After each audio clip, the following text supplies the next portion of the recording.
We're touring a home in Georgetown, Texas, under $850,000 that has a living room that's open to the second story. This home also has 2 game rooms, one that's downstairs, one that's upstairs that you see here, and we got a large backyard backing to greenery. We've also got a home in Cedar Park, Texas with an open concept layout loaded with modern upgrades, and that includes a black fireplace tile in the living room and waterfall countertops in the kitchen. If you like home tours and want to figure out which one's better, then stick with me.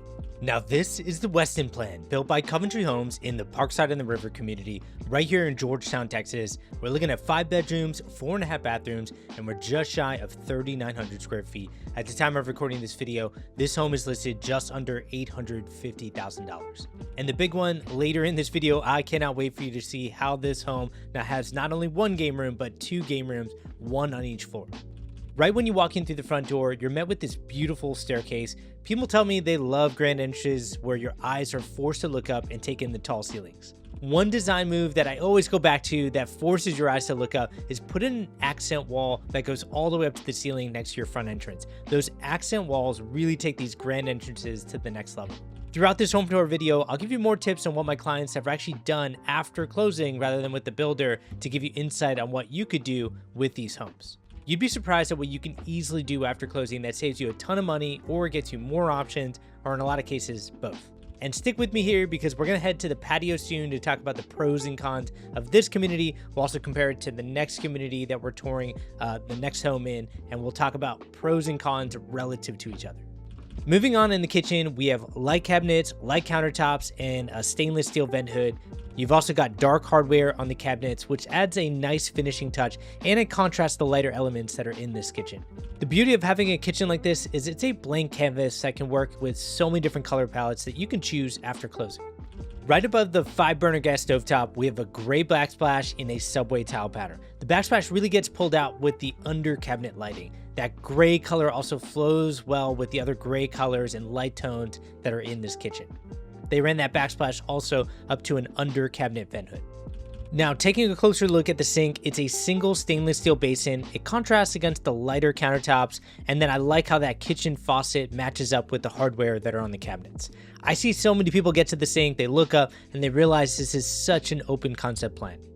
Moving on to the walk-in pantry, what do you think about the size of this walk-in pantry for a home at this square footage? I've had plenty of clients customize a pantry like this working with a pantry build-out company, and it makes this space feel so much more functional. And don't worry, we're gonna head outside soon. I cannot wait for you to see the usable backyard space and some of the mature trees that are back there. Getting to the dining room, there are windows in here pulling in some really nice natural light. There's also a door leading out to the patio. The nice thing in here is the dining stays open to the main living area, so that open concept flow just carries right through. This is what a lot of people are really after, a dining room that feels like its own space when you're using it, but stays open enough to the rest of the home so that it still feels like it's a part of the main living area. So when you sit down for a dinner, it feels intimate, intentional, and when you're not, the whole floor feels bigger instead of carved up. Getting out to the patio, we have light tones on the ceiling and walls that really brighten up the space. We also got exposed concrete for flooring, which is what we typically see on most of these new build homes. I know model homes usually like to dress it up with like a fun patio tile. And honestly, I've had plenty of clients do that after closing. I've also had plenty of clients put in pavers after closing, and it makes this backyard patio look so different. Looking out from this patio, you've got all this great greenery right behind you, which is what so many people tell me they feel like they're out in nature without having to go anywhere. They just got to go to their backyard. While we're standing here, let me talk to you about what's going on in Parkside on the river. There is a huge pool that went in with an amenity center, pickleball courts. They got miles of paved trails that run along the river, plus sidewalks through the whole community. It's the kind of place that's built for getting outside, whether that's a morning walk, biking the trails, or just letting the kids run around close to home. Getting back inside the home, we have a living room we have to show in full detail because there's a lot going on here. The back wall windows bring in great natural light without taking away from the wall's design moment. The fireplace anchors that back wall, gives you a natural spot to mount the TV right above it, or you can mount it on the side of it. Let me know what you think about this. I think this is the polarizing part of the Weston plan. When you put in a fireplace, it's not centered, so then the TV is kind of off to the side. Let me know what your thoughts are. Moving on to the primary bedroom, check out the windows along the back wall. I'll keep going back to natural light because I think Coventry puts in as many windows as possible. There is a tray ceiling overhead too. It adds a nice bit of elevation to the space. Is there anything you'd have done in your primary bedroom from a design standpoint that you absolutely loved? I know I talk a lot about accent walls because I think they're great, but you could also put in like pendant lights above the nightstands on either side. There's so many things that you can do. In the primary bathroom, you've got 2 separate vanities, a freestanding tub in the center, and a walk-in shower on the side. Notice the accent tile behind the tub and how it plays off the floor tile because those lighter tones make everything feel clean and bright. A little bit of coordination in here is what makes the room feel high-end. The 2 separate vanities are the kind of thing people tell me they really appreciate every single morning because you get your own space. You're never waiting on anybody to brush your teeth or get ready. And you'd be surprised at how many people have to settle for one sink in their primary when they're looking at older homes usually. Heading into the walk-in shower with frameless glass, you've got a light wall tile with veins running through it. It runs all the way up to the ceiling. The lighter tones in this tile continue to keep this bathroom feeling light and bright. Now there's no built-in bench in here, but that leaves it open, and let me know if you have a preference. I know when somebody told me they got injured, having a bench in there to sit and shower was great, but you know, hopefully that won't happen. I know for me, I ruptured my Achilles tendon once, and I needed a bench, but hopefully that never happens again. Moving on to the primary closet, right now, it's about as basic as it gets in here, just rods and shelves, the builder hangs, same as you'll find in pretty much every new build. Even though you could do a build out with a California closets company, I've had people tell me standard rods and shelves are actually just fine because the issue that they have right now is this closet is so much bigger than what they currently have. While we walk upstairs, let me put this on your radar. We run a live session right here on the channel, and it's really where we get into homes, communities, suburbs across the whole area. Every single week, I sit down with other agents, other pros in the business. We get into real strategies for buying and selling and where the opportunities are in the current market. Now, getting into the powder bathroom, this is your half bath that guests are going to use when they come over. You've got a single vanity with that same light tone we've been seeing throughout the home, black faucet, a silver frame mirror. So I think it all still ties in with the design we've seen throughout this home. People tell me having a separate bathroom for guests who are just visiting is really important for them on the first floor. That way their guests aren't sharing a full bathroom with anyone who's staying with you long term. You can entertain and have people staying for weeks, and it doesn't feel like you're living on top of each other. Everyone gets their privacy. All right, let's head into the game room. What's nice about this game room is downstairs, which is different from most 2-story plans. It's downstairs. Where the game room usually sits is upstairs. It's the first space you usually get to at the top of the steps. Here, they put it on the main floor. So you got some windows pulling in some great natural light. Our clients tell us the game room is so important for them because when they have young kids, their toys end up all over the house. So when it's upstairs and they don't have anything downstairs, what ends up happening is the main living area gets all sorts of toys and gizmos and kids running around. And it's tough when you're trying to cook or enjoy your living room space and everyone feels like they're living on top of each other. Stepping into the utility room now, they ran the hookups for the washer and dryer off to the side. This utility room's pretty standard, just hook up some shelving. There's wall space here that you can bring in some built-in cabinetry after closing. I've actually had a client build this plan from scratch, and they actually did that themselves, and they love that for their utility room. Another thing I've had people look for in a utility room beyond cabinetry and countertops is room for a second refrigerator or a standalone freezer. Now, we do have a 3-car tandem garage. Tandem just means the bay extends back further on one side. You can park 2 cars side by side with each other and then use that back tandem space for storage. I've also seen people use that tandem bay as a workshop. I've had plenty of clients who do woodworking in there. They love being able to set up their tools along the back wall. There's no built-in mud bench in here, but this is exactly the kind of spot where I've had clients add one after closing. Built-in bench to drop your shoes, hooks for the bags, coats, all that stuff. At this price point, you don't always expect a mud bench built in if there's not much space for it, but it is an easy, inexpensive upgrade that I've had people do maybe right through their garage entry or if there's no room for it in their utility room. Heading to the secondary bedroom downstairs, it's something that comes up as a must-have on most people's lists. One of our clients told us they really pictured their aging parents who couldn't do stairs comfortably anymore. They wanted them to set up on the main floor where everything's easy to reach. They also like knowing that family could stay with them for a while without anyone going up and down the stairs. Here's something I always tell my clients that they should look for when figuring out what community to buy in. Be careful buying in a community that's all starter homes. They tend to turn into mostly rentals, they feel more transitory, and as that neighborhood, starts to grow over time, it doesn't really hold up compared to forever home communities. Now, getting into the full in-suite bathroom, we do have a walk-in shower, not a tub, and the shower floor in here is an acrylic pan instead of a towel. It wipes cleanly, easily, but it can get a little bit slippery when it's soapy, so I think it's worth keeping a mat down or finding something on Amazon that you can buy just to make sure that it grips. Having a walk-in shower on the first floor, it matters more than people realize because of aging parents who are staying with you. Going in and out of a bathtub it's definitely a safety concern. A no-step walk-in shower like this, it's easy to keep clean. It's got no tub ledge or scrub around or anything like that. So if you ever want to elevate the look later on, swapping in like a frameless glass panel is simple, inexpensive upgrade after closing. Getting to the study, we have a set of windows that really open up the space. The other thing we're thinking about in here is the lighting. Our clients always tell us they want a study that stays bright, and so I think a few can lights in the ceiling do exactly that. Let us know what you want to do in here. So many people tell me that the size and location of their dedicated study, it's important to them because they work from home, and so they spend so many hours in here every week.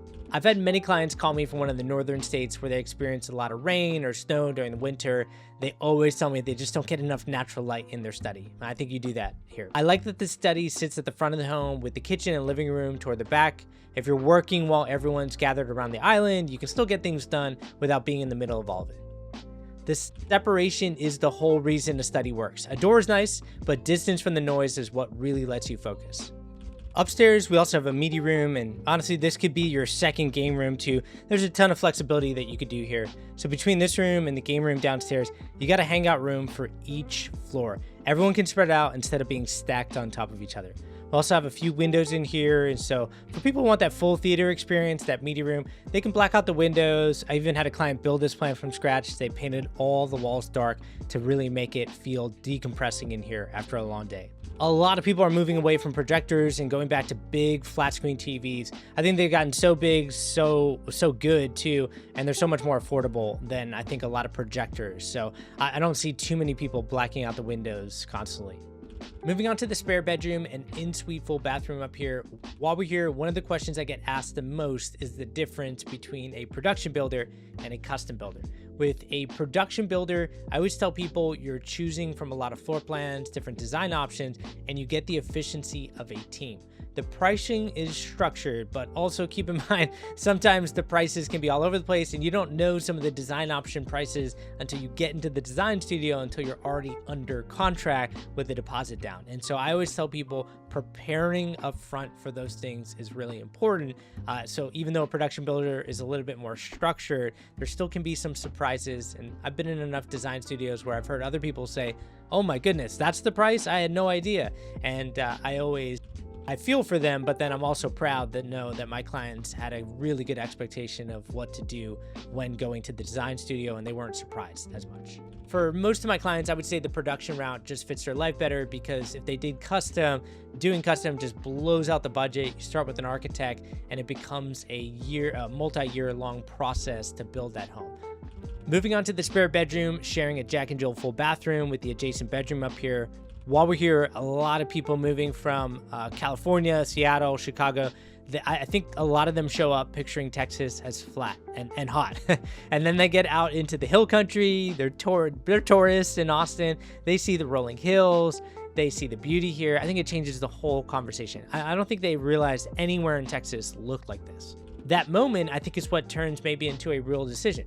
They came expecting to give up the scenery they love back home, and that Austin was going to be like a fun city. And then all of a sudden, they see the beauty here, and they start to realize they might have gained something. These aren't the mountains of Colorado, but you factor in the lifestyle, cost of living, it's a completely different equation. Nobody wants to move somewhere and feel like they downgraded. So the beauty out here is what tips the scale for a lot of people, is that they feel like Austin's an upgrade with the beauty, more opportunities, and I think it feels like an upgrade in most cases. One thing I want to mention while we go through the rest of the home too, so many people tell me waking up to a bedroom full of natural light is what they want. And I hear that from a lot of people moving from Seattle. And this just comes up because I keep talking to people that call me from Seattle, and a lot of them are worn out by the rain, the gray. After enough of those calls from Seattle, I actually Googled it a few years ago, and turns out, excluding Alaska, Seattle ranked #1 for least amount of sunny days in the United States. And I get it personally. I lived in Pittsburgh for 10 years, and that was actually #4 on that same list. And I can tell you the constant gray, it really does wear on you, even when you're trying to stay positive. So here's where I turn it over to you. Out of everything we just walked through, what stuck with you the most? Maybe it's the 2 game rooms, 1 on each floor. Maybe it's a good sized backyard with greenery, or maybe it's something I didn't even point out that caught your eye. Let me know either way in the comments. I'd love to hear it. And if a move to Austin, Texas is on your radar, or like a surrounding suburb, fill out the quick form at the top of the description of this video or in my bio, and my team and I will reach out to you. We'll figure out your best options, but we'll also tell you what options are bad for you. On top of that, we'll run free live streams here on this channel, so jump in those live streams, ask questions, we'll try to answer them and get you more educated on what it takes to buy and sell real estate. Look, this home had some genuinely great parts to it, but like I always say, everything is relative, so if you want to stack this up against another home, you got to see the next one. Now this is the Palo Alto plan, built by Toll Brothers in the Hidden Creeks at Lakewood Park community, right here in Cedar Park, Texas. We're looking at 4 bedrooms, 4.5 bathrooms. We're just shy of 4,000 square feet. At the time of recording this video, this home is listed at just shy of $1.2 million. But this home did contract shortly after I recorded it, but at least it gives you a gauge of what's out there, and you can build this plan from scratch in many communities across Austin. And I'm excited to hear from you on which community you thought was better. Once you walk in through the front door, you're met with this grand entrance. We're open to the 2nd story, and the chandelier draws your eyes up to the tall ceilings. Like usual, we're going right out to the main living area because I see so many people do this when touring homes. They get out to the main living area and their eyes start looking everywhere. And that's why I do this with my camera. I think their eyes start looking at the fireplace on the right, the beautiful accent design there. Their eyes go over to the kitchen upgrades on the left. We'll get there in a minute. Then their eyes look up and they take in the tall ceilings in the living room. By the way, my name's Raj Zahu. I'm a realtor in Austin, Texas. And if I didn't mention this before, I've had multiple clients build homes with Toll Brothers and the previous builder, Coventry Homes. Heading into the kitchen, we have 2-tone kitchen cabinets. They did a darker color on the island, and that contrasts to perimeter cabinets and the light countertops really well. That dark color on the island also matches up with the hardware on the cabinets, the pendant lights, the kitchen faucet. Everything in here coordinates really well. What I do think stands out the most, though, are the waterfall countertops. So many people tell me they love this upgrade because in the kitchen, it makes the island stand out as the focal point. Right above the 5-burner gas stovetop, we have a cream backsplash in a chevron pattern. That under cabinet lighting makes the backsplash really stand out. So hang with me here because we'll be stepping outside, and before long, I really want to show you the patio, the backyard, and that 2nd floor balcony upstairs. Now, I did not want to forget about the kitchen sink because this is something you're going to use every day. We have a single stainless steel basin, similar to what we saw earlier, contrast against the whiter countertops that are here. Heading into the walk-in pantry now, how do you feel about how much room is here? I always like to ask that question because people always complain builders cut out on pantry space, but I do think good builders are coming back to this space and really giving it room. Plenty of clients of mine have done a pantry build out, but I think for a pantry like this, I don't think that would be typical considering how spacious it is. I will say pantry size is one of the most underrated things people tour homes with. I've had plenty of clients who love a home but actually hate the pantry, and that one room is enough to make them walk away from the whole house. It makes sense when you think about how to tour a home. You start in the main living area, you go to the kitchen. So when the pantry feels small, I really do think it sets the tone for everything after it. What do you think of this one? The dining room, you've got windows in here bringing in some great natural light. There's another door leading out to the patio in addition to the sliding glass doors, which I think is great. What's nice about this dining, it's also open to the main living area, so it continues that open concept feeling. Tell me what you think about this light fixture. If it's not your style, like I mentioned with the grand entrance, plenty of my clients swap those out after closing. Getting out to the patio, the ceiling out here is done in a dark color. It plays nicely off the lighter exterior. We also have an electrical outlet up on a wall for a TV. You can set this up as like a hangout spot, catch a ball game right from your backyard patio. While we're out here, a really popular upgrade I've seen people do after closing is motorized shades that enclose the patio. You drop the shades down, you open up the sliding glass doors all the way, you put all the panels off to one side, and all of a sudden this feels like an extra room. No bugs wandering in, the sun a little bit more tolerable, and those motorized shades make a huge difference. It completely changes how you actually use the patio. It stops being a nice weather only, and when it's relatively not hot, but it starts to become part of the house. And I think that's really important. One thing I really like about this lot is it sits on a cul-de-sac. You get some nice privacy off the corner of your home. You also get a bigger side yard. There's a big bonus here with especially the greenery off the side of this home. Back inside the home now, and this living room is one that we have to walk through in full detail. I think in most Toll Brothers homes, they do a great job on the main living area, especially the living room. That fireplace grounds this wall, leaves you on an obvious place to hang your TV right over it. The fireplace has a tile surround that really is amazing. And the way that surround runs all the way up to the ceiling, it just draws your eyes up as soon as you get out to this main living area. I think it's one of the first things you notice. Moving on to the primary bedroom, take a look at the windows off the back wall. I think Toll Brothers does this really well. They're also a good builder where a lot of natural light's coming in a lot of these rooms. And this room feels grand because I think of the tall ceilings in here. It's incredible. If you're going to do something design-wise in your own primary bedroom, just to spice it up a little bit, I think an accent wall is great, like different colors, but I've also seen people put in wall panels that are the same color as the wall, but just add some texture to that space to really draw your attention up and really take in the ceilings. A lot of people tell me one of their favorite parts of the day, it's walking up to the window first thing, pulling the curtains aside, watching the morning light pour in the bedroom, and that's why I constantly do that in these videos. I want you to imagine what it's like living in this home daily. Stepping into the primary bathroom, you'll find a pair of separate vanities, freestanding tub in the middle, walk-in shower off to the side. What I want you to look at too is that accent tile, floor tile coordination. Take a look at the black faucets and pulls in here. They also match up with the hardware that I think we saw previously in the kitchen. So I think the builder is doing some unique things with different tiles, but different colors, but still matching up the hardware with the cabinets. So there's a cohesive look throughout the home.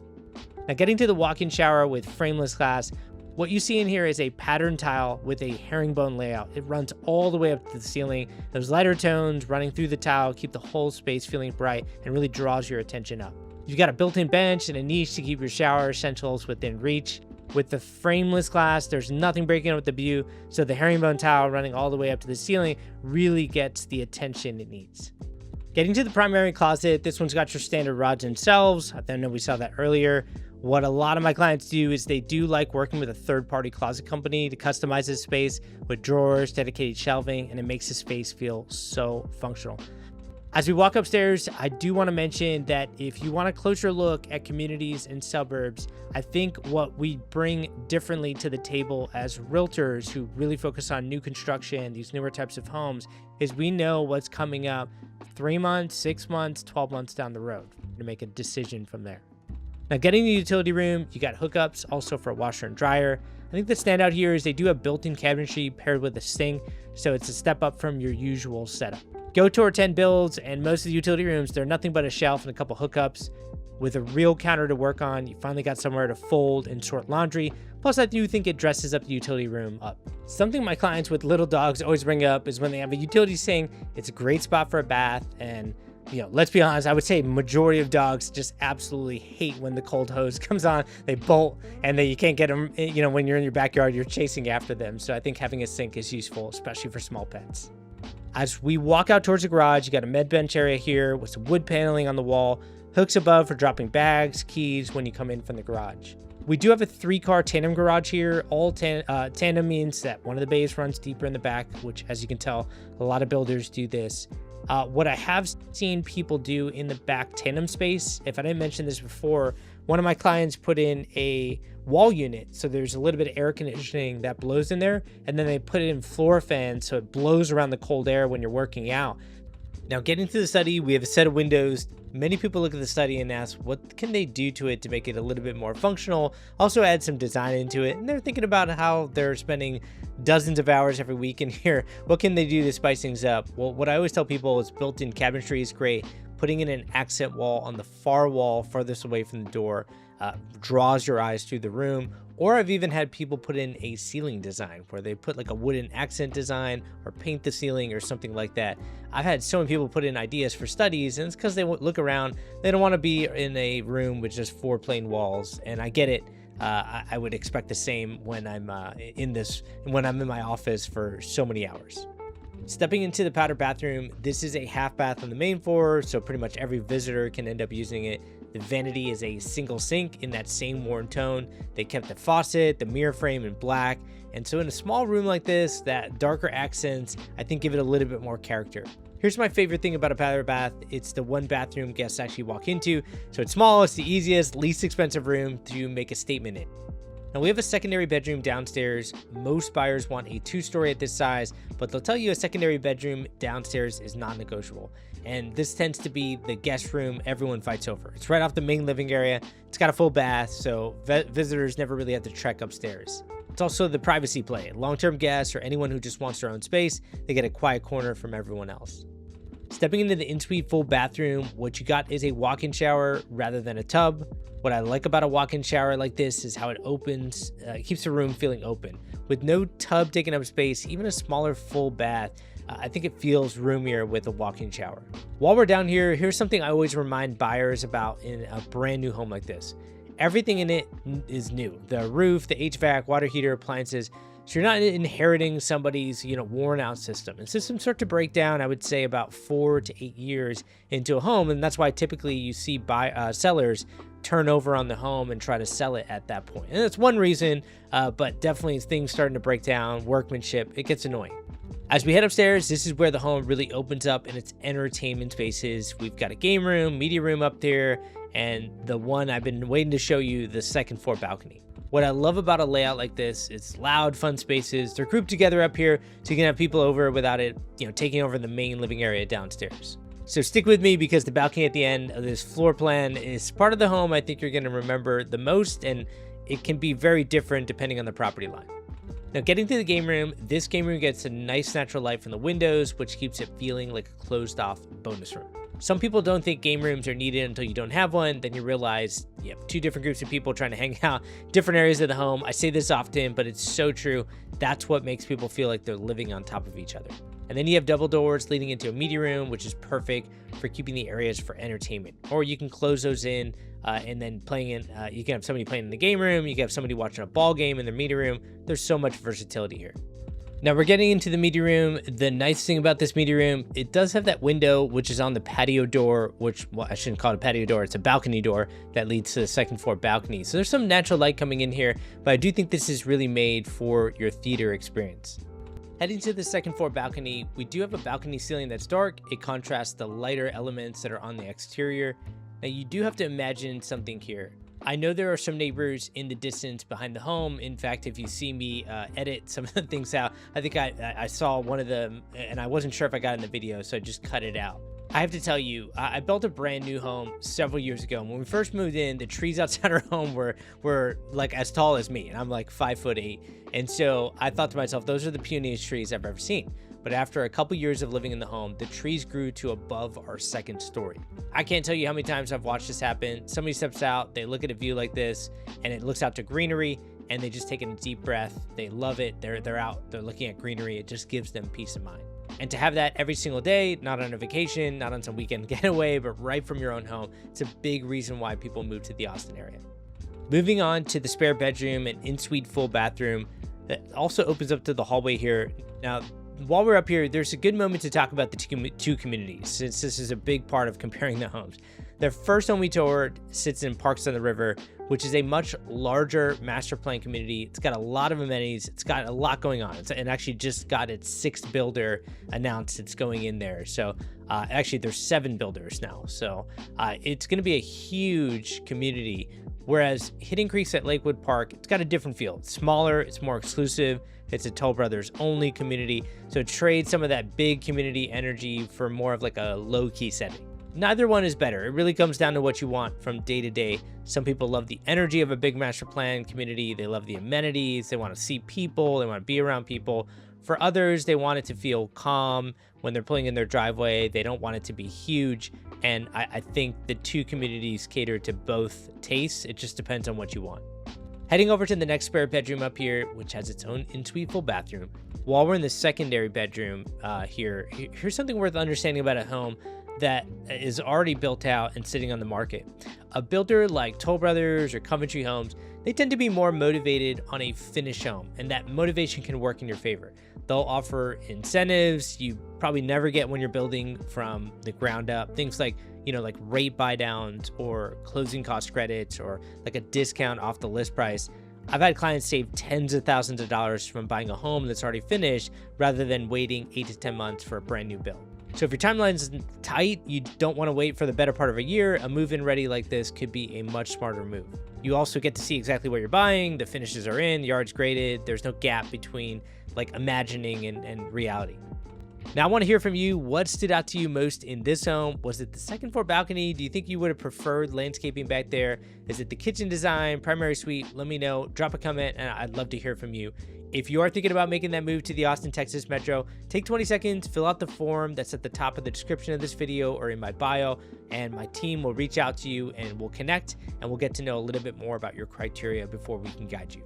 We also do those free live streams, so jump on them whenever you can.